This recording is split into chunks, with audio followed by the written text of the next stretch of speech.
Good evening friends. ഈ ഷിപ്പിൽ നിന്ന് ഇറക്കുന്ന ഈ കോള് നേരെ കൺവെയർ ബെൽറ്റ് വഴി പോർട്ടിൽ തന്നെയുള്ള ഗോഡൗണിലേക്ക് പോകും. ഇത് ഞാൻ കഴിഞ്ഞ വീഡിയോയിൽ ഞാൻ പറഞ്ഞില്ലേ, ഒരു മറ്റേ സ്റ്റീലിൻ്റെ പ്ലാന്റിലേക്കാണ് ഈ പോകുന്നത്.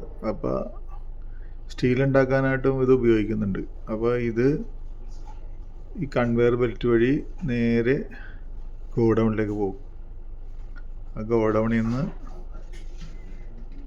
പിന്നെ പല പ്രോസസ്സൊക്കെ ചെയ്തിട്ടൊക്കെയാണ് ഇതൊക്കെ സ്റ്റീലൊക്കെ ആക്കിയിട്ടൊക്കെ വന്നത്. അപ്പോൾ ആ ഗോഡൗണിൻ്റെ ആ വീഡിയോ ആണ് ഞാൻ ഇന്ന് നിങ്ങൾക്ക് വേണ്ടി പോസ്റ്റ് ചെയ്യുന്നത്. ഇതേപോലുള്ള വീഡിയോകൾ ഇനിയും പോസ്റ്റ് ചെയ്യുന്നതായിരിക്കും. അപ്പോൾ ഈ വീഡിയോ ഒന്ന് ലൈക്ക് ചെയ്യുക, ഷെയർ ചെയ്യുക, കമൻറ്റ് ചെയ്യുക, ഈ പേജ് ഒന്ന് ഫോളോ ചെയ്യുക. Okay guys.